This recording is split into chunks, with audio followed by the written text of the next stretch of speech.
안녕하십니까.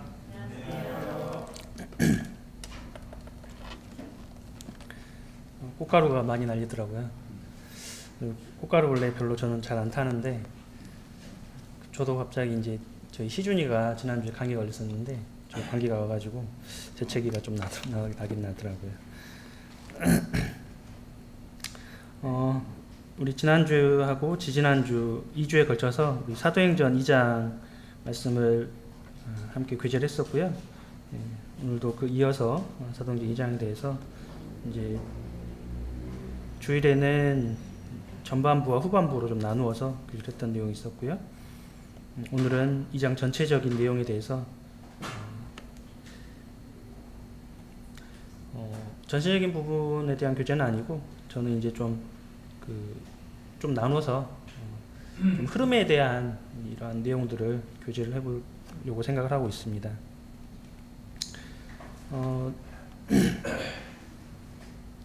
이 장에 이제 보시면은 이제 오순절 날이 이제 임하게 되었습니다. 오순절 날이 되었죠. 예수 그리스도께서 이제 부활하시고 나서 부활하신 날을 우리가 이제 부활절, 이제 유대인의 절기로서는 뭐 초실절 이렇게 이제 부르고 있죠. 그리고 나서는 이제 40일 이후에 예수 그리스도께서 승천을 하셨습니다. 그리고 다시 10일이 지나서 이제 칠칠절, 여기 나와 있는 오순절이 되었죠.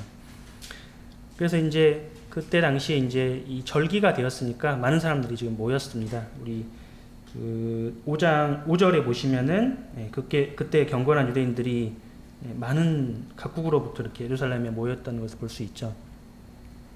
이스라엘 백성들은 이 유대인의 3대 절기에 하나님께서 성에 모이도록 분명히 말씀하셨기 때문에 하나님 말씀을 유대인들은 외우는 사람들이거든요. 그만큼 이 하나님의 말씀에 대한 중요도를 굉장히 크게 생각하는 사람들이기 때문에 하나님 말씀하신 것을 지키기 위해서 이렇게 모인 것이죠. 그래서 이제 3절을 보시면 뭐라고 나와 있냐면 이제 성령님이 임하시는 모습이 나와 있어요. 불의 혀처럼 이러한, 그리고 2절에 보시면은 이 강한 바람 같은 소리. 이게 뭐냐면 이제 이 사람의 표현으로 뭔가 이렇게 묘사를 해야 되니까 이런 표현들이 이제 등장을 하게 되는데, 이런 현상이 있었다고 우리가 볼 수 있는 것이죠. 그러니까 우리가 이 하나님의 어떤 모습들을 인간의 언어로 표현하는 것은 분명히 한계가 있어요. 앞서 이제 이 요한도 그러한 요한복음에서 그러한 것을 이제 강조를 했었죠. 하나님께서 하신 일은, 예수 그리스도 하신 일은 엄청나게 많은데 그것을 다 기록하려면 이 땅도 부족하다. 그래서 어쨌든 이 인간의 언어로서 우리가 묘사를 해야 되니까 이 누가는 이러한 묘사의 방법으로 이 바람과 또 불의 혀라는 이러한 것을 묘사했던 것 같습니다. 근데 여기 보시면은 3절에 이제 성령이 임하셨는데 어떻게 임하셨냐면 각 사람에게 임하셨다는 거죠. 지난번에 우리가 살펴봤지만은 이 성령님, 그리고 이제 우리가 구원받는 것은 뭐냐면 각자가 받아야 한다는 것이죠. 집단이 아니라, 누군가 그룹으로 받는 것이 아니라 구원받는 것은 개개인에게 임하는 것이다 라는 것입니다. 구원받고 우리가 성령을 받는 것은 개개인에게 임하는 것이다 라고 우리가 정리를 해볼 수 있을 것 같습니다. 그리고 마찬가지로 4절에 보시면은 그때 4절에는 그들이 다 성령의 충만함을 받고 성령의 말하게 하심을 따라 이렇게 되어 있는데, 앞서도 3절에서도 우리가 각 사람에게 임했던 것처럼 지금 약 120여 명의 이 예수님 제자들이 지금 모여 있었는데, 그 사람들에게 각각 그들이 다 그랬거든요. 전체 120명 전체가 성령의 충만함을 받았다. 그래서 성령의 충만함도 누군가 집단적으로 받는 것이 아니라, 물론 어떤 성령의 충만함이 그것을 통해서 영향을 미칠 수는 있겠지만 그것이 개인적으로 필요한 것이라는 것이죠. 누군가 성령의 충만함을 받았다고 해서 옆에 있는 사람이 막 성령의 충만함을 받고 이런 것이 아니라 개인적인 필요함이 있다는 것입니다. 그래서 우리는 개인적으로 성령의 충만함을 받을 수 있는 것이라고 생각을 해볼 수 있을 것 같습니다. 그리고 성령의 충만함을 받은 결과가 뭐였냐면 성령이 말하게 하심을 따라가는 거죠. 그러니까 성령의 말하게 하심이라는 겁니다. 이 사람의 생각을 말하는 것이 아니라 성령의 말하게 하심을 따라간다는 것입니다. 이것이 성령의 충만함의 결과라고 우리는 볼 수 있을 것입니다. 그래서 예수님 제자들은 이 성령의 충만함에 따라서 지금 이제 이 말하게 되는 것을 볼 수 있는데요. 그래서 이제 이 14절부터 베드로가 그 한 면을 보여주는 것이죠. 많은 제자, 예수님의 제자 120여 명의 무리들이 이제 이 성령의 충만함을 받고 이제 여러 방언으로, 각 방언으로, 그러니까 여러 나라의 외국어로 이제 복음을 전하는 것입니다. 예수님의 이 놀라운 역사를 성령의 말하게 하심을 따라서 지금 말을 하고 있는 것이에요. 이게 지금 많은 사람들이 모여 있으니까 적어도 수천 명 이상 이 많은 사람들이 모여 있었기 때문에 그들이 이제 뭐 중간에 흩어져서든지 모여서든지 이렇게 뭐 여러 방법으로 이렇게 아마 계속 말을 하고 있었던 것이죠. 근데 이제 그 한 면을 이제 베드로가 그것을 이제 보여주고 있는 것입니다. 베드로가 뭐를 했냐면 이 하나님의 말씀을 이제 불러왔습니다. 이 요엘서라든지 또는 시편이라든지 이런 말씀을 이제 통해서 이들에게 이제 그 하나님의 말씀을 다시 대언하고 있는 것이죠. 그래서 이제 지금 베드로가 하는 이 메시지의 중심은 뭐냐면 메시아였어요. 메시아. 여기에서 분명히 너희들이 지금 예수 그리스도, 그러니까 하나님께서 계획하신 그 메시아가 있다. 근데 그 메시아를 많은 선지자들이 예언했고, 그리고 그 선지자를 통해서 예언한 그대로 이제 메시아가 오셨는데 그분이 이미 왔다라고 말을 해주죠. 이미 왔고, 이미 오셨고, 그리고 근데 그분이 오셨는데 너희들이 그분을 못 박아 죽였다. 근데 그분이 바로 예수 그리스도다라고 이제 말을 해주고 있는 것입니다. 그러니까 이 유대인들의 입장에서는 불과 얼마 전, 50일 전에 이제 예수님을, 그러니까 55일 전에 예수님을 못 박아 죽이라고 이렇게 난동을 부렸던 이러한 민족이었잖아요. 근데 이런 민족에게 가서 지금 너희들이 예수님이 메시아다라고 말을 하는 거죠. 그러니까 지금 듣는 유대인들 입장에서는 엄청난 이 도전인 거예요. 불과 얼마 전에 자신들이 완전 부정했던 그분이 지금 베드로 입을 통해서는 메시아라고 지금 하고 있거든요. 그러니까 이 유대인들의 입장에서는 이 메시아를 구약에서 예언한 메시아에 대해서 이미 이들은 다 알고 있었고요. 계속해서 기다리고 있었어요. 수천 년 동안 기다리고 메시아만을 바라고 있었거든요. 이 메시아가 오시면은 모든 것을 다 회복하리라는 그런 믿음을, 확고한 믿음 가운데 유대인들은 생활을 하고 있었거든요. 근데 예수님이 바로 그 메시아라고 베드로가 말을 하는 것이죠. 다윗도 그렇게 예언했다고 그렇게 말을 하고 있는 것입니다. 그러니까 유대인들 입장에서는 말씀드린 대로 어마어마한 찔림이 있을 수밖에 없었던 것이죠. 그것을 이 베드로는 분명하게 말씀을 통해서 그것을 이렇게 뒷받침하고 있는 것을 볼 수 있습니다. 그래서 이제 37절에 보면은 이제 이 반응이 나오죠. 유대인들의 반응이 어떻게 나왔냐면 마음이 찔렸다고 나와 있습니다. 지난번에 이제 사도행전 교제할 때 이런 말씀 드렸었는데, 이렇게 내가 마음에 찔리는 것, 양심에 이렇게 오는 거잖아요. 잘못한 것이 있으면 하나님 말씀 읽을 때, 내가 이것이 잘못된 것이구나. 내가 이렇게 잘못된 판단을 하고 혹여나 시기하고 또 질투하고 또 미워하는 마음을 갖고 또 잘못된 마음을 품고 뭐 이런 것들 우리 마음 가운데 일어나잖아요. 그러면 이제 하나님 말씀을 읽으면서 또는 또 말씀을 들으면서 그러한 것들이 나에게 온다는 것이죠. 어떠한 찔림으로.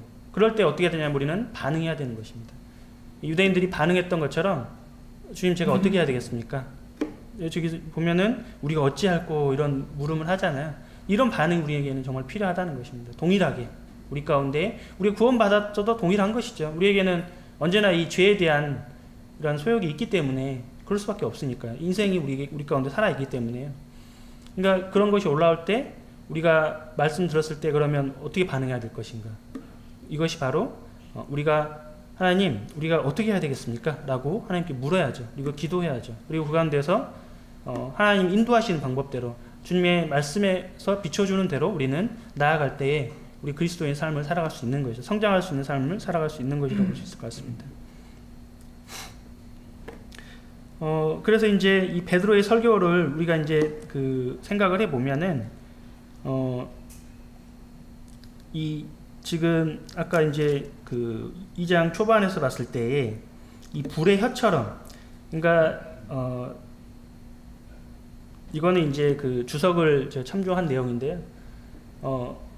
이 혀에 임했다라는 것이죠. 그러니까 이 하나님의 말씀이 불의 혀처럼 이 혀를 통해서, 그러니까 이 말씀을 통해서 나올 수 있었다, 이렇게 이제 표현을 하는 건데, 그래서 하나님께서 그 성령의 충만함을 통해서 역사하시는 건 뭐냐면, 하나님의 말씀을 통해서, 사람의 생각이 아닌 하나님의 말씀을 통해서 분명한 말씀에 대한 해석을 해주는 거죠. 정확한 해석. 하나님의 말씀에서 그 해석을 할 때 하나님 말씀이 여러 가지 부분으로 이제 우리가 볼 수는 있겠지만은, 하나님 말씀이 그 상황과 이 조건에 맞게끔 이렇게 딱 주어지는 것이죠. 지금 여기는 요엘서라든지 다윗의 시편이라든지 이런 것을 통해서 이제 다윗이 분명하게 해석을 딱 해주잖아요. 이러한 부분이 있다. 그리고 이제 그것을 통해서 메시아 예수 그리스도에 대해서 증거를 하는 것이죠. 그때 반응이 나오는 것이죠. 하나님의 말씀 가운데에서 분명한 해석을 이 이스라엘 백성들이 했을 때, 이스라엘 백성들은 왜냐하면 알고 계시는 대로 하나님 이 성경에 대해서 이 사람들은 다 알고 있어요. 정확하게 알고 있어요. 어마어마하게 많이 알고 있죠. 그러니까 그런 사람들에게 이제 분명하게 이렇게 딱 알려주는 것이죠, 베드로가. 이게 이제 그 성령의 충만함을 통한 그 하나님의 말씀의 어떤 분별을 통해서 전달을 해주는 것. 그래서 그 우리가 성령이 충만했다 그런 것은 무엇이냐면, 그 우리의 어떤 내가 하나님의 말씀을 많이 알고 엄청난 것을 깨달아 가지고 하나님의 말씀 내가 많이 전달하고 그 놀라운 것을 막 이렇게 전달을 하니까 그 사람이 위대하거나 그 사람이 이렇게 우상처럼 높아지거나 그런 것이 아니라, 하나님의 말씀을 통해서 내가 그 전달자가 그 높아지는 것이 아니라 이 메시아 대신 예수 그리스도가 드러나고 나타나는 것. 그리고 그것을 통해서 지금 보니까 결과가 어떻게 됐습니까? 결과가 그날에 그 3,000명이나 되는 사람이 이게 침례를 받고, 당일날은 아닐지도 모르겠지만은 어쨌든 3,000명이나 되는 사람이 구원받았다는 것이거든요. 그리고 그 이후에 이 47절에 보시면은 계속해서 날마다 구원받는 사람을 더하게 하시는 이러한 결과를 우리가 볼 수 있을 것 같습니다. 그래서 이 성령의 충만함을 통해서 하나님의 말씀이 전달되는 것이죠. 사람의 생각이나 사람의 지혜나 지식이나 이런 것이 아니라 하나님의 말씀이 전달되는 것이다.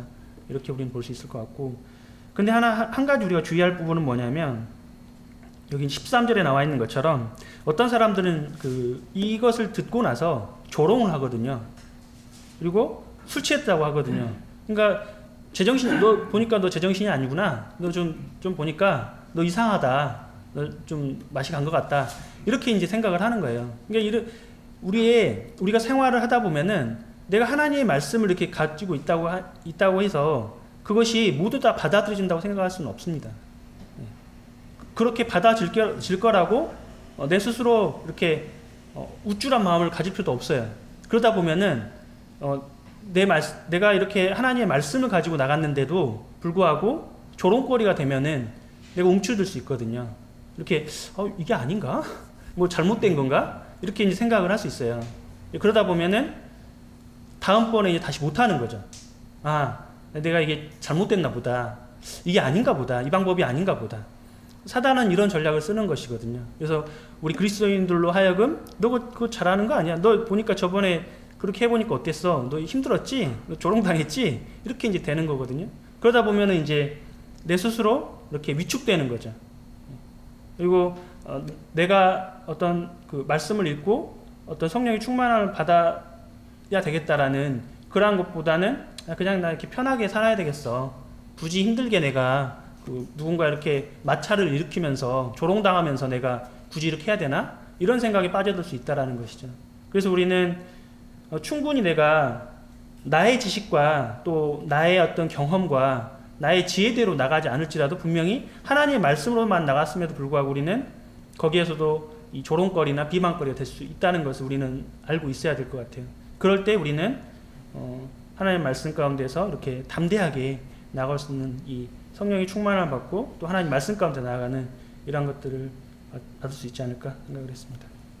감사합니다. 예, 감사합니다.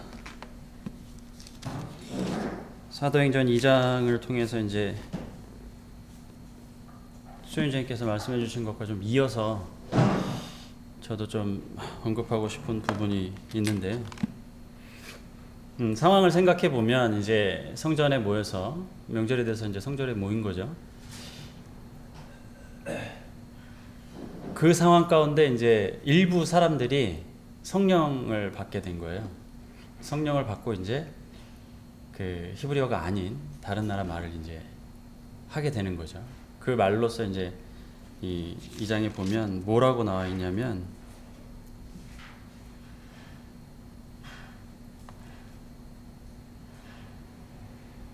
어떤 얘기를 했는지 보면은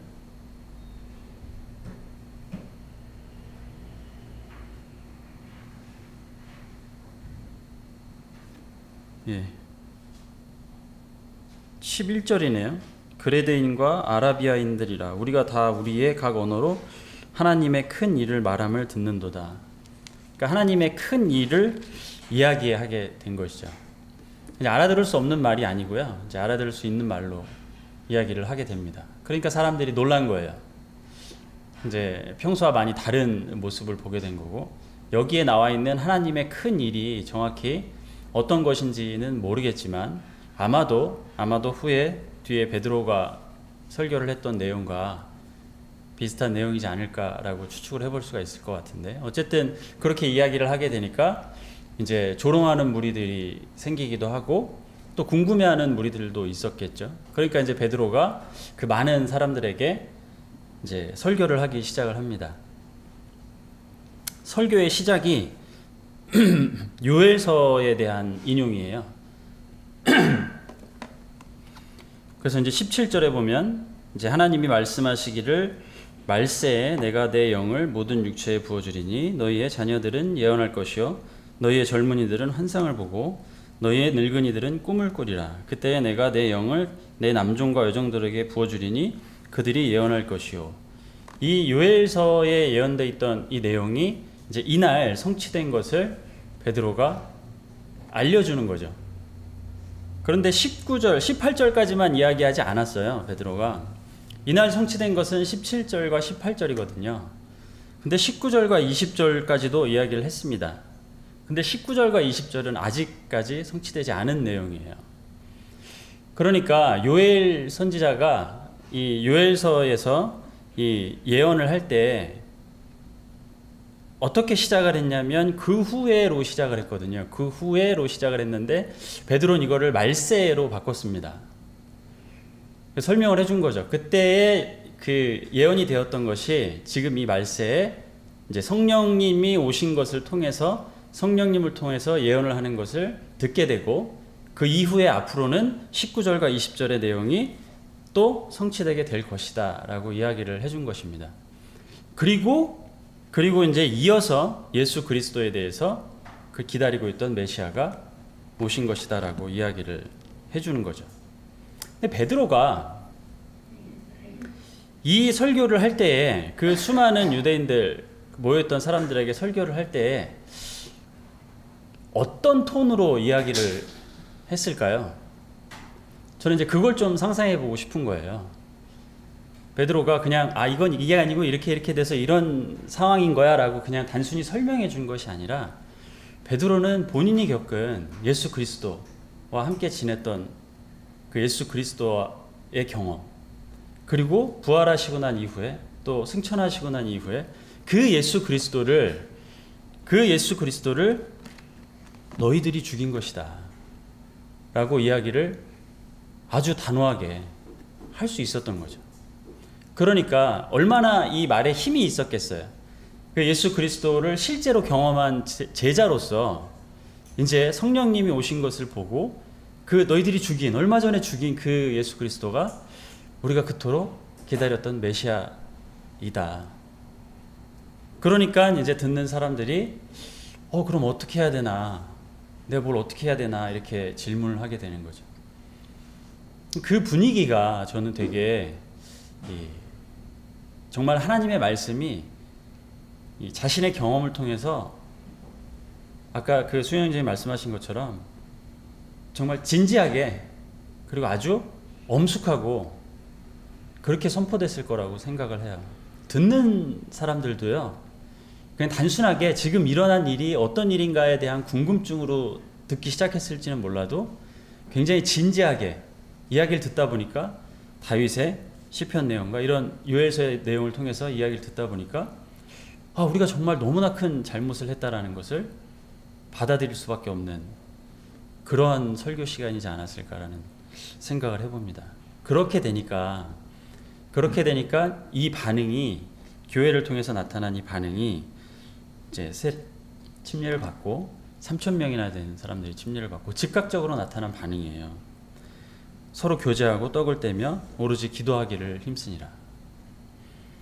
그리고 이제 믿는 사람들이 다 함께 있어 모든 물건을 서로 통용하고 또 재산과 소유를 팔아 각 사람의 필요를 따라서 나눠주며 날마다 마음을 같이하여 성전에 모이기를 힘쓰고 집에서 떡을 떼며 기쁨과 순전한 마음으로 음식을 먹고 하나님을 찬미하며 또 온 백성에게 칭송을 받으니 주께서 구원받는 사람을 날마다 더하게 하시니라. 처음에 3,000명이 이제 구원을 받게 되는데 이날 이후로 이제 날마다 구원받는 사람들이 더해지면서 이들이 보인 행동들은 정말 놀라운 거예요. 매일 같이 모여서 떡을 떼며 교제하고 기도하고 그리고 칭송을 듣고 계속해서 이 무리에 더해지는 이제 사람들이 생기는 거죠. 아마도 유대인이었을 가능성이 높습니다. 그 유대인들이 그토록 기다리던 메시아를 본인들이 죽인 것에 대해서 회개하고 그리고 이제 다시 오실 것을 기다리면서 날마다 떡을 떼고 교제를 하게 된 거죠. 지금의 우리 교회의 상황과 이때 이후로 지금 얼마나 많은 시간이 지났습니까? 거의 2000년 가까운 시간이 지났습니다. 그러니까 요엘서에 나와 있는 17, 18절은 이때 성취되었지만 19, 20절은 아직 성취가 안 된 상황인 거죠. 그러니까 사실은 이때 베드로의 설교를 들은 이 유대인들과 그때 그 무리들과 우리와 상황이 그렇게 다르지는 않습니다. 다만 이제 우리는 이곳에 살고 있는 것이고 그리고 이때는 이제 그 옛날에 살았던 그 시절이고 아마도 우리보다는 훨씬 더 간절한 마음으로 예수 그리스도의 재림을 기다렸을 것 같아요. 지금 이제 시간이 많이 지났으니까 우리 입장에서는 이제 뭐 내일 오시려나 이런 기대감을 가지고 살기가 어려운 건 사실이지만요. 사실 이 베드로의 설교를 통해서 구원을 받고 같이 모이기를 힘쓴 이 교회는, 이렇게 생긴 교회는 예루살렘 교회가 되겠죠. 이 교회는 지금까지 예수 그리스도의 재림을 기다리고 있는 것입니다. 다시 오심을. 그리고 동일한 성령을 이제 우리가 받게 된 거죠. 베드로도 성령을 받았겠죠. 이제 우리가 복음을 전할 때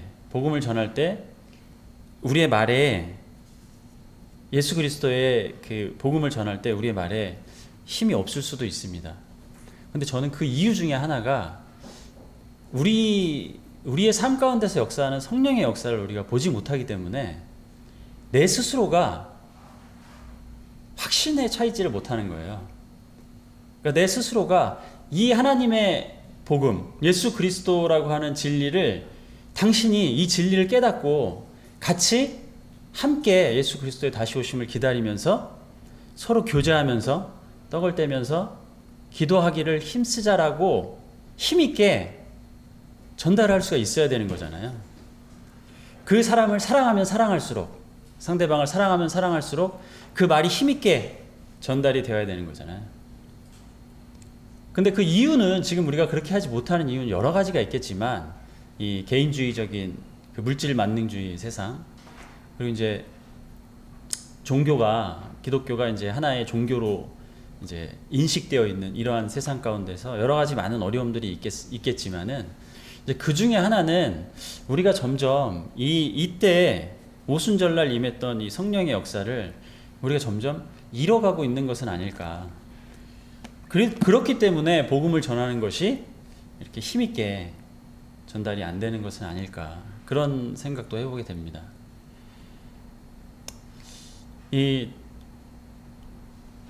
이때 시작된 이 예수 그리스도의 복음이 처음에는 이때 이스라엘 예루살렘에서 시작된 이 예수 그리스도의 복음이 처음에는 진리로 계속해서 전파가 됐어요.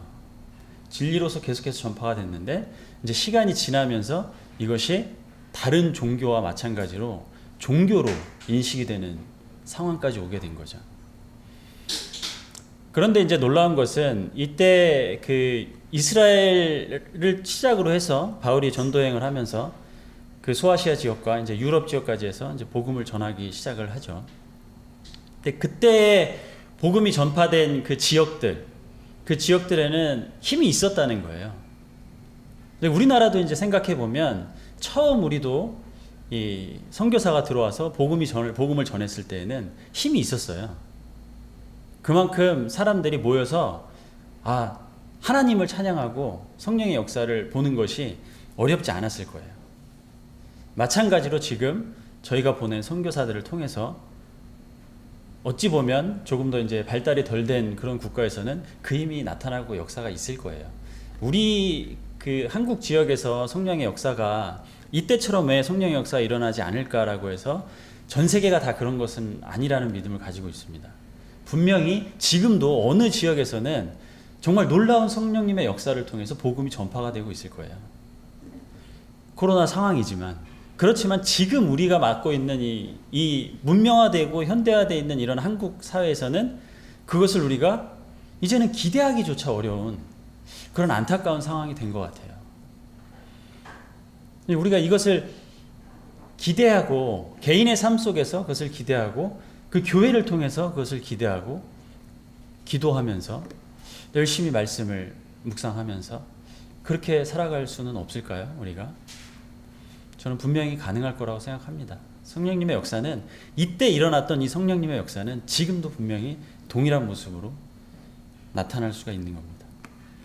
근데 이제 우리가 바라보고 있는 시선, 우리가 바라보고 있는 세상, 또 우리를 바라봐주는 사람들의 시선, 세상의 시선들이 그렇게 만만하지는 않은 거죠. 그것을 부인하고 싶지는 않습니다.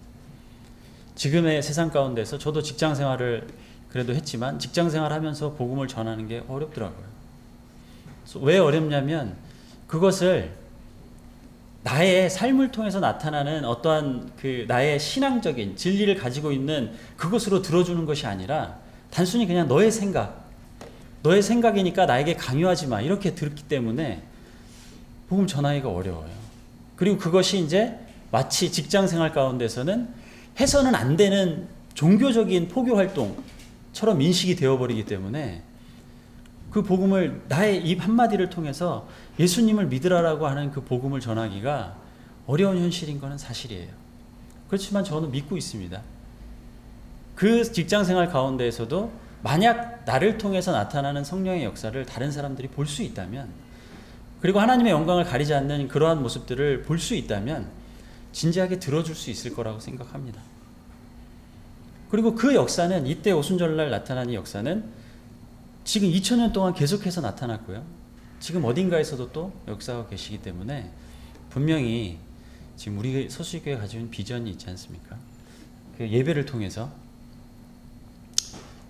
예배가 살아나는 것을 통해서 성령의 역사를 교회 가운데서 우리가 어렵지 않게 볼 수 있고, 그렇게 되면 수지구의 복음을 전하고 지역사회에 영향을 미치는, 지역사회에 영향을 끼칠 수 있는, 그래도 서수지교회는 수지구에 정말 큰 도움을 주고 있는 그러한 정말 교회다운 교회이다 라는 이야기를 들을 수 있는 날이 올 것이라고, 그리고 우리가 그것을 포기해서는 안 된다고 생각을 합니다.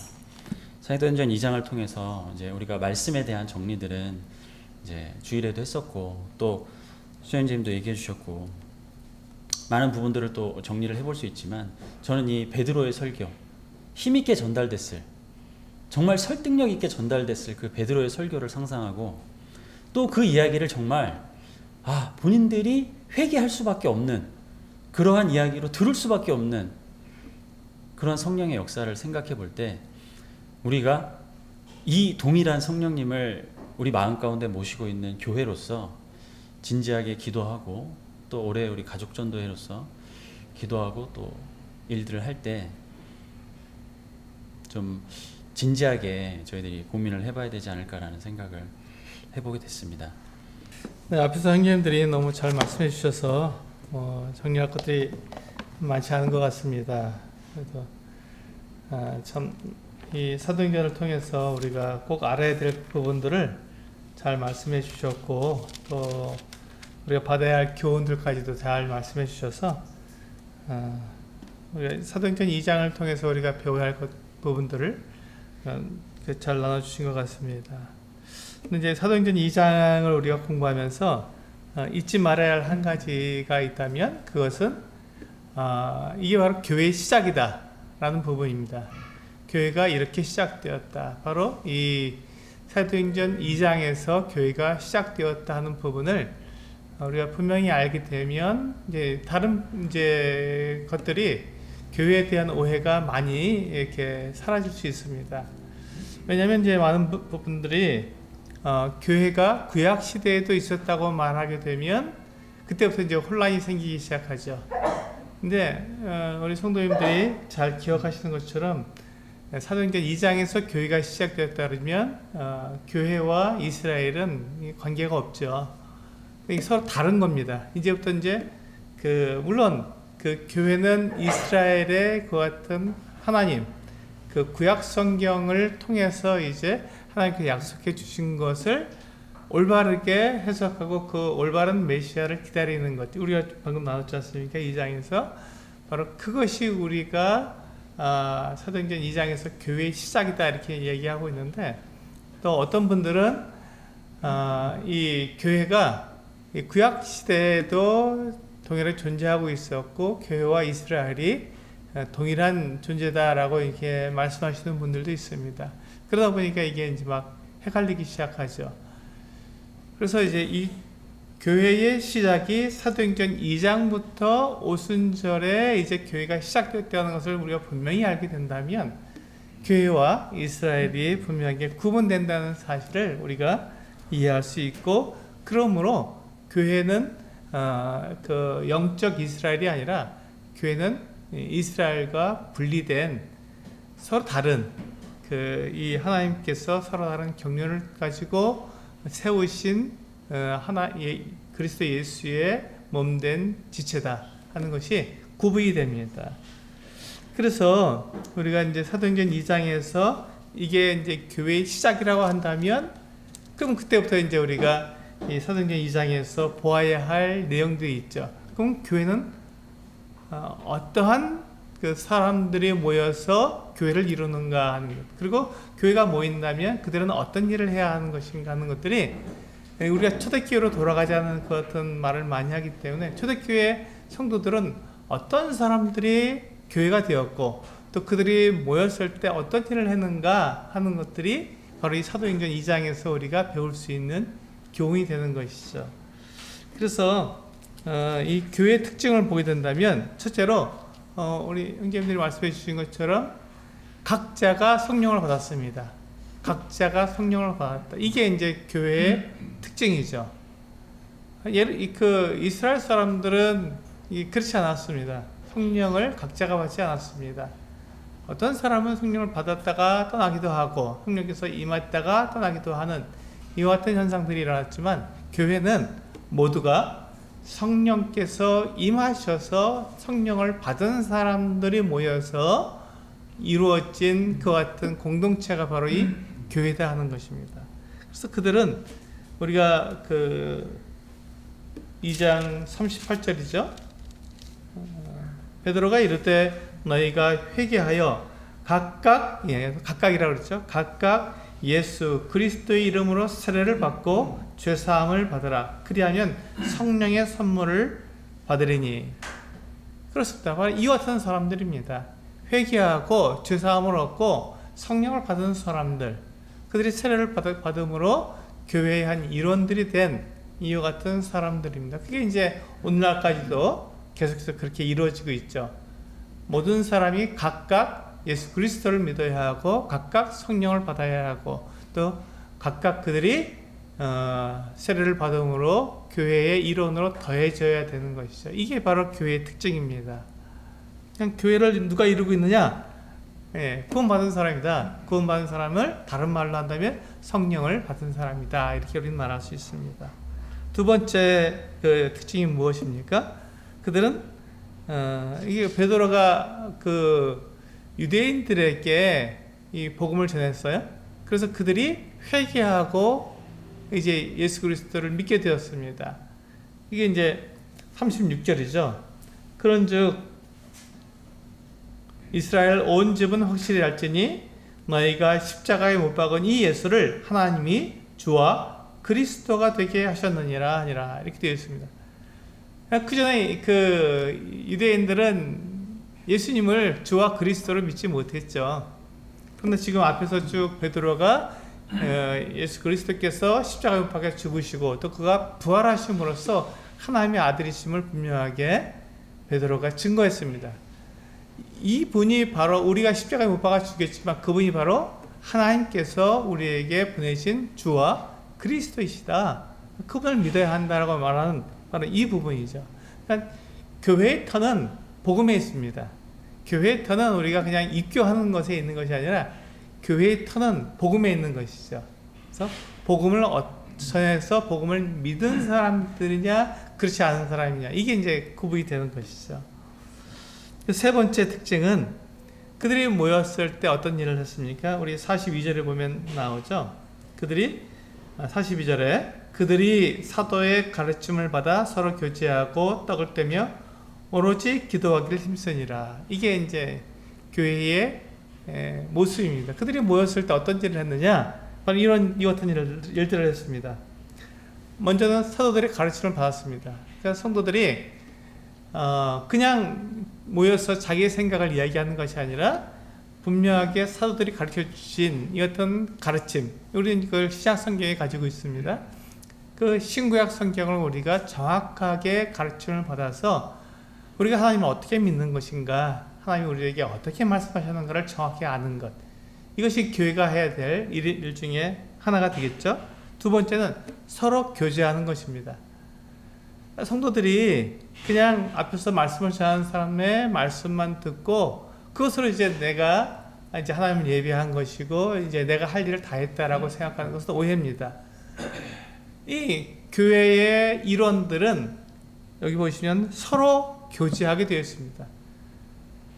성도들은 교회에 모이는 이유가 말씀을 듣기 위함도 있지만 그 말씀을 들은 것 가지고 서로 교제해야 하는 것이죠. 이 서로 교제하는 것이 끊어지게 되면 이 교회가 교회처럼 교회로서 이루어지지 못한다고 말씀하고 있는 것입니다. 세 번째, 떡을 떼야 합니다. 우리가 이제 매주 우리는 주의 만찬을 대하고 있는데 떡을 떼는 것이죠. 근데 이제 이 같은 떡을 떼는 일을 1년에 한 번이나 두 번 또 안 하는 교회들도 있습니다. 이제 왜 그렇게 될까요? 이제 이 떡을 떼는 것이 이게 귀찮은 것이죠. 이 설교가 예배의 중심이 되면서부터 이 그 주의 만찬이 예배로부터 멀어져 버린 것이죠. 그런데 여기에 보시면 분명히 그렇게 말씀하고 있습니다. 교회로 모인 이 성도들이 무엇을 하느냐? 떡을 뗀다고 말씀하고 있고 뒤에 이제 사도행전 뒤쪽에 가보면 우리가 안식 후 첫날에 떡을 떼려 하여 모였다 하는 말씀이 있습니다. 근데 그 말씀을 통해서 우리가 알 수 있는 것은 안식일 다음 날인 주일날이죠. 안식일 토요일이니까요. 주일날 이 그 성도들이 모여서 떡을 뗐다 하는 것을 우리가 정확히 알 수 있습니다. 그러므로 매주일 우리가 이렇게 떡을 뗐다는 것을 초대교회 성도들이 했다는 것을 우리가 알 수 있죠. 그래서 우리가 사도들의 가르침을 받고 서로 교제하고 떡을 떼야 합니다. 그리고 또 한 가지 가장 중요한 것이 있죠. 매우 중요합니다. 이것이 바로 기도에 힘을 쓰는 것입니다. 성도들이 기도하지 않고는 하나님의 인도하심을 받을 수가 없습니다. 인도자들이 기도하지 않고는 하나님의 인도하심을 받을 수가 없습니다. 그냥 내 생각을 가지고 내가 알고 있는 이 하나님의 말씀을 따라서 우리가 하나님을 섬긴다고 말하는 것, 뭐 그것도 나쁜 것은 아니겠지만 그것보다 더 중요한 것은 하나님께서 각 교회를 하나님께서 인도하십니다. 우리 서수익교회는 서수익교회가 해야 할 일이 있습니다. 비전이 있고 하나님의 뜻이 있습니다. 그것을 이루기 위해서 각 성도들이 다 다르기 때문에 또 이 다른 교회들은 또 다른 교회를 통해서 하나님께서 이루실 일이 있는 것이죠. 그래서 우리 서수익교회에 하나님께서 어떤 일을 이루고자 하시는지 우리가 분명히 알기 위해서 우리 모두는 기도해야 합니다. 이 기도를 통해서 우리가 하나가 되는 것이죠. 기도를 통해서 우리가 한 마음이 되는 것이고 하나가 되는 것이고, 그래서 기도를 통해서 우리가 주님의 뜻을 따라서 나아갈 수 있게 되는 것입니다. 이게 세 번째 특징이고, 마지막 특징은 이제 우리가 47절이죠. 맨 마지막 구절입니다. 여기 보시면 그들이 모였을 뿐만 아니라 그들이 흩어졌을 때, 그들이 교회로 모였을 뿐만 아니라 교회에서 이제 각 처소로 흩어졌을 때 어떤 일이 일어났냐면 그들이 하나님을 찬미했습니다. 그들은 집에 돌아가서 또 그들은 하나님을 찬미했습니다. 그리고 두 번째, 온 백성에게 칭송을 받았습니다. 그들이 교회에 모였을 때 그 같은 일만 한 것이 아니라 그들이 흩어졌을 때에도 온 교회의 칭송을 받은 것이죠. 아까 우리 이은호 형제님께서 우리가 복음이 왜 이렇게 힘이 없냐, 최근에 그런 복음들이 왜 힘이 없느냐, 우리가 복음을 전하는 것이 왜 그렇게 힘드냐라고 말씀하셨는데, 그 중에 하나가 이런 이유 때문이 아닌가 생각이 됩니다. 우리가 우리가 흩어져서 우리의 삶의 각 처소로 우리가 가게 되었을 때 그곳에서 사람들에게, 백성들에게 우리 칭송을 받아야 하는데 우리가 그렇지 못한다는 것이죠. 우리의 삶이 그들의 삶과 비교했을 때 별반 다를 것이 없다면 우리가 칭송받을 것이 없죠. 예수 그리스도를 믿는 사람은 착해야 합니다. 그게 이제 선한 양심, 믿음의 착한 마음을 우리가 가져야 한다고 계속해서 성도들에 대해서 바울이 가르쳐주고 있는 모습들이 있습니다. 믿음과 착한 양심은 항상 같이 합니다. 믿음이 있다는 사람이 착하게 행동하지 않고 착한 양심에 따라 살지 않으면 그 사람의 믿음은 헛것이 되는 것이죠. 그래서 백성들에게 칭송을 받는다 하는 말은 그 사람들이 예수 그리스도를 믿은 이 성도가 착한 사람이라는 것이죠. 악하지 않고 자기 욕심에 따라 행하지 않고 착하기 때문에 그가 온 백성에게 칭송을 받는 것입니다. 그렇게 했을 때 어떤 일이 있는다고요? 맨 마지막에 주께서 구원받는 사람들을 날마다 더하게 하신다. 이게 교회의 특징입니다. 우리가 이제 우리나라에 기독교가 들어온 지가 이제 150년쯤 되었습니다. 그러다 보니까 예수 믿는 사람들이 생각보다 착하지가 않은 거예요. 그들이 전하는 이 말로는 복음을 잘 전하는데 그들의 삶에서는 그 복음의 능력이 나타나지 않는 것이죠. 그러니까 이게 하나의 종교로 전락해버리고 그들이 아무리 복음을 전하고 예수를 믿으라고 해도 당신이 잘 믿으세요 이렇게 말할 수밖에 없는 것이죠. 이게 참 슬픈 현실입니다. 그래서 우리가 이 사도행전 2장을 통해서 우리가 분명히 알아야 할 것은 교회의 시작이다. 그럼 교회에 어떤 사람들이 모이느냐? 성령이 모인다. 성령을 받은 사람이 모인다. 그래서 우리가 여기서 자꾸 방언에 포커스를 맞추는데 그럴 필요가 없습니다. 성령을 받으시고 또 성령이 그 안에 있는 사람은 성령이 어떠한 기적도 일으킬 수 있습니다. 방언하는 것, 내가 잘 알지 못하는 것 같은 낯선 언어로 말을 하는 것, 그것 성령께서 하시는 일이기 때문에 그것이 어려운 일이 아닙니다. 또 병든 사람들을 고쳐주는 것, 그 성령께서 하시는 일이기 때문에 그게 어려운 일이 아닙니다. 그러나 그것을 누가 하신다고요? 예, 성령께서 하십니다. 성령께서 각 사람을 통해서 일하시는 것이지 내가 그런 능력을 가지고 하는 것이 아닙니다. 그러니까 우리가 성령을 받은 사람은 그런 어떤 일들을 할 수도 있고 하지 않을 수도 있는 것입니다. 성령께서 그렇게 방언으로 말하게 하시면 우리가 외국어로 얼마든지 말할 수 있습니다. 성령께서 그것이 필요 없으면 말씀하지 않을 것이죠. 또 어떤 사람은 또 성령께서 이렇게 병을 낫게도 하시고 또 정말 담대하게 막 그 왕들이나 이런 사람들 앞에서 복음을 막 전하기도 하십니다. 이게 성령께서 하시는 일이죠. 그런데 우리가 성령의 같은 지배를 받을 때 그 같은 일들이 일어나지만 성령께서 우리에게 그 같은 일들을 맡기시지 않았을 때 우리는 잠잠히 그냥 우리의 삶을 이렇게 초대교회 성도들처럼 그렇게 살아갈 수도 있는 것입니다. 그 기적이 어떤 기적이 일어나느냐에 우리가 포커스를 맞출 필요가 없고 성령께서 나를 통해서 어떤 일을 하시느냐가 중요한 것이죠. 그래서 이렇게 성령을 받은 사람들이 그 교회를 이루고 그들의 특징으로는 그들의 그 기초로서는 바로 이 복음이 예수 그리스도께서 우리의 주와 그리스도가 되신다고 하는 이 놀라운 복음이 우리의 기초, 터가 되는 것입니다. 그리고 그들의 특징으로는 그들이 모였을 때는 사도들의 가르침을 받고 서로 교제하고 떡을 떼며 또 항상 기도에 힘쓰는 이와 같은 모습이 나타났고 흩어졌을 때는 어떻다고요? 그들이 하나님을 찬미하고 또 온 백성에게 칭송을 받음으로 그들을 통해서 하나님께서 날마다 구원받는 사람들을 더하게 하시는 이 어떤 놀라운 우리가 그 은혜를 경험하게 되는 것이죠. 그렇기 때문에 우리가 지금 현재 우리가 이 땅에서 복음을 전하는 것이 쉬운 일이 아닙니다. 그렇다고 우리가 실망하거나 낙담할 필요가 없습니다. 사도 바울도 이렇게 그 사도 바울의 어떤 삶을 보면 그가 다니면서 복음을 전했지만 모든 사람이 구원을 받은 것이 아니죠. 그 중에 일부가 구원을 받았습니다.